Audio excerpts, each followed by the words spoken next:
So then you start coming out with us in like May of 2002. Mm-hmm. So how did that turn into that one night into you becoming a girlfriend and moving in? It was a slow process. But it was for everybody at that time, because he wasn't moving anybody in quickly, because he was like, I don't want to say it was like hazing, but it was like he wanted to see who was going to be loyal, who was going to go out and ask for the least and participate the most and all that kind of stuff. So it's like that for everybody. Yeah, it was a very slow process. And at the same time, it was sort of a whirlwind. And what I mean by that is like that after that first night, like the next day I immediately got invited back out and we went and did a talk show. And then the next night I'm invited out to the club. And then the next night we went out and did like some special event. And there was just like so much happening and so quickly. And suddenly I was like in the group and out with everybody and stuff.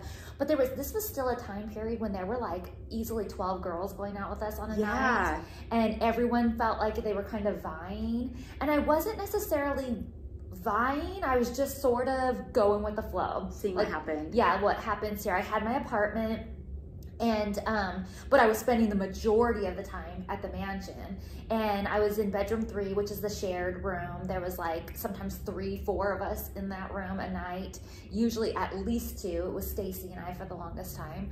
And it was just a very, very slow process, to the point where months down the road, I was sort of like, wait, why am I paying for this apartment still? Because I spend probably 75% of my time at the mansion. Like, why am I paying for this when I could just be staying there? And I know that I talked to one of the other girls about it, and she was like, oh, you should totally move in. I mean, Hef will pay off your, and I said, oh, I have a lease and stuff, and I have my cat, and I really don't want to, you know, what am I going to do? And she was like, oh, Hef loves animals. You can totally move your cat in, and Hef will pay off your lease. And I thought, wow, what have I been doing in my apartment for so long then, you know? So I went to talk to Mary about it, because if you remember, like, I was friends with Mary before I was even coming up to the mansion. So I felt like I could talk to her about things. And I went in and I told her that I think that I wanted to ask Hef if I could move into the mansion. She said, oh, why do you want to do that? You don't want to do that.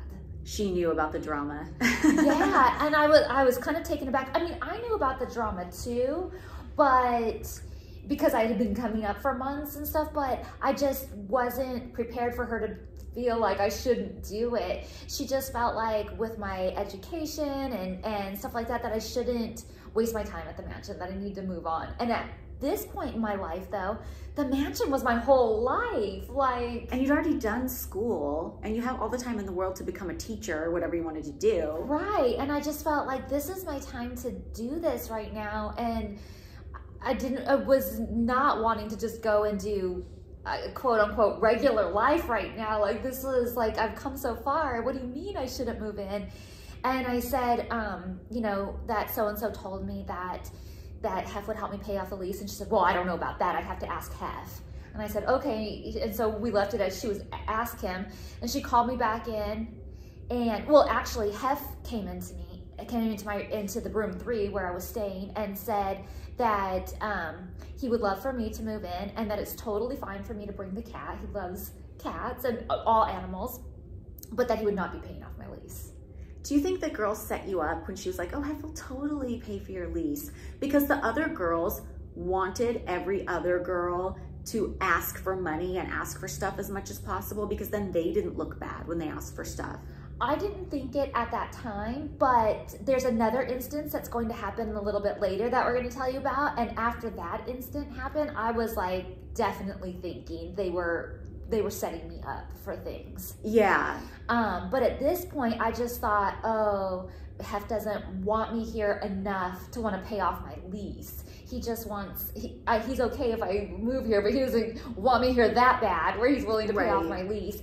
And so I didn't move in right away still. I kept the apartment, because if I'm gonna, it was gonna end up being like about as much money to pay off the lease as it would be just to keep the apartment for a couple more months. So it was a very, very slow process. So would you say the first thing was like probably getting a bunny necklace? Because he gives everybody a special bunny necklace when they're a girlfriend, like a custom one, which you're wearing right now if you're watching the video. Yes, I've been wearing it while I record the podcast because I just feel like it's inspiration. Yeah, so it's a really slow process. So you go out, you are with Hef the first night, then you're hopefully invited back, which I was, and then you start going to all these different things. You're expected to keep up his schedule, even though whether you're living there or not. Then eventually, some people, I don't think there's any kind of set time. It's just whenever he thinks of it, he'll give you a bunny necklace. And this is a one-of-a-kind bunny necklace that he has specially made. And the only people that get them are playmates when their issue comes out, and girlfriends. And I'm sure you've probably seen it on the show before, but it's like I don't know, is it platinum or is it just silver bunny? Yeah, with diamonds in it. With like a bunch of little diamonds in it. And I used to see other girls wearing that and be like, I want a bunny necklace so bad. So I was so excited when I first got it.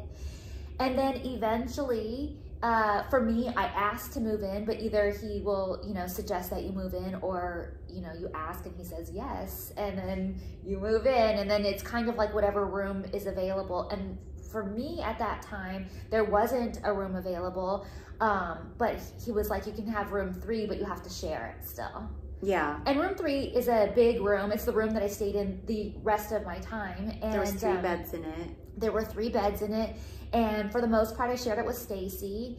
But then randoms would come home with us sometimes, and you'd have to like share with them, and you don't know who these people are, and they're wasted. Yeah. So that must have been a wild ride. It was. And not only do you have to share the room with them, but you're kind of, or at least maybe I just felt the responsibility of sort of showing them the ropes a little bit, like, kind of taking them under your wing a little bit, and like escorting them back to the room, and like room 3, and like telling them like what happens, and giving them pajamas, and like making them feel comfortable and like not so lost. So I felt like I had that sort of responsibility for every new person that came back with us. So after you moved in and got your bunny necklace, then the next step is being put on the $1,000 a week clothing allowance. Right.